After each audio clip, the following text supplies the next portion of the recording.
BRS party auto కార్మికులపైన ముసలి కన్నీరు కారుస్తుంది. Auto కార్మికులపై మీకు చిత్తశుద్ధి ఉంటే మీ ప్రభుత్వం ఉన్న 10 సంవత్సరాలలో వారి సంక్షేమం కోసం తీసుకున్న చర్యలు ఏమిటి అని మంత్రి పొన్నం ప్రభాకర్ అన్నారు. మెట్రో వస్తే ఇతర వాటిపై ప్రభావం పడిందని, మహిళలకు ఉచిత ప్రయాణం ఇస్తే ఆటోలపై ప్రభావం పడిందని ఆరోపణ తప్పు. బస్సు ప్రయాణికులకు ఇంటికి వెళ్లడం లేదు. గతంలో లాగానే బస్టాండ్ నుండి పోతుంది. ప్రజలు ఇంటి దగ్గర నుండి బస్టాండ్కి వెళ్లడానికి ఆటోలను వాడుతున్నారు. ఎన్నికలలో ఆటో కార్మికులకు 12,000 సంవత్సరానికి ఇస్తానని అన్నాం. మీ నిర్వాకం వల్ల, ఆర్థిక సంక్షేమం వల్ల ఈ సంవత్సరం ఇవ్వలేకపోయాం. భవిష్యత్తులో ఆటో కార్మికులను ఆదుకునే బాధ్యత మా ప్రభుత్వానికి ఉంది. ఆటో కార్మికులు వేసుకునే డ్రెస్సులు వేసుకోవటం, నిన్న బేడీలు వేసుకుని వేషాలు వేయటం, రాజకీయ డ్రామా అటువంటివి చేయకండి. మీకు ఏమైనా చిత్తశుద్ధి ఉంటే ఏనాడైనా రవాణా శాఖ మంత్రికి ఆటో కార్మికుల సమస్యలపై రిప్రజెంటేషన్ చేశారా? రాజకీయాల కోసం నిరసనలు చెప్పడం కోసం ప్రజాస్వామికంగా ఆటో కార్మికులను తీసుకుని రండి. ఆటో కార్మికుల సమస్యలపై చర్చిద్దాం.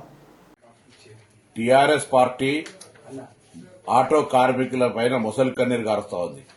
నిజంగా వాళ్ళు ప్రభుత్వం 10 సంవత్సరాలు ఉన్నప్పుడు ఆర్టీసీ కార్మికులకు తీసుకున్న సంక్షేమ కార్యాలయం అని ఉంటే చెప్పాలి.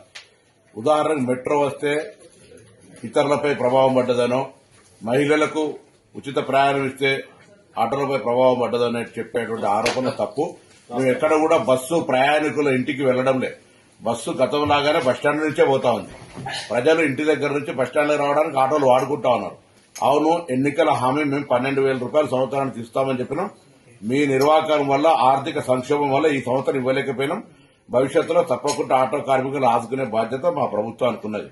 ఇటువంటి రాజకీయ క్రీడలు మీరు ఒక రోజు కొరకు ఏదో ఆటో కార్మికులు వేసుకునే డ్రెస్సులు వేసుకుని ఇతరత్ర ఏదో ఇటువంటి వేషాలు వేసేటువంటి ప్రయత్నం, నిన్న బేడీలు వేసుకుని ఇటువంటి చేయడం అనేటువంటిది పొలిటికల్ డ్రామా. అటువంటి చేయకండి. నిజంగా మీరేమైనా చిత్తశుద్ధి ఉంటే నేను అడుగుతా ఉన్న టీఆర్ఎస్ రిజిస్ట్రేటర్ పార్టీ కావచ్చు, టీఆర్ఎస్ పొలిటికల్ పార్టీ ఎన్నడైనా ట్రాన్స్పోర్ట్ మినిస్టర్ కు ఆటో కార్మికుల మీద ఈ డెమోక్రసీలో ఈ సమస్యలు రిప్రజెంటేషన్ చేసిరా? వెనుకటి కూడా సామధాన భేద దండ అంటారు. అవేం లేకుండా మీరు కనీసం రిప్రజెంటేషన్ కూడా చేయకుండా మీరు అడిగిన ప్రొటెస్ట్లకు వెళ్లిపోతే మేము అనేక సందర్భాలు ఆటో కార్మికులతో సమావేశాలు పెట్టినాం. రండి, ఆటో ప్రతినిధులను తీసుకొని బరాబర్ డెమోక్రటిక్ మా ఆఫీసులో కూర్చొని మాట్లాడదాం. అంతేగాని ఇటువంటి వాళ్ళ పేరు మీద మీరు పొలిటికల్ ప్రోగ్రాం తీసుకునేటువంటి ప్రయత్నం చేస్తే ఇది మంచిది కాదు సమాజానికని మనం చేస్తాం.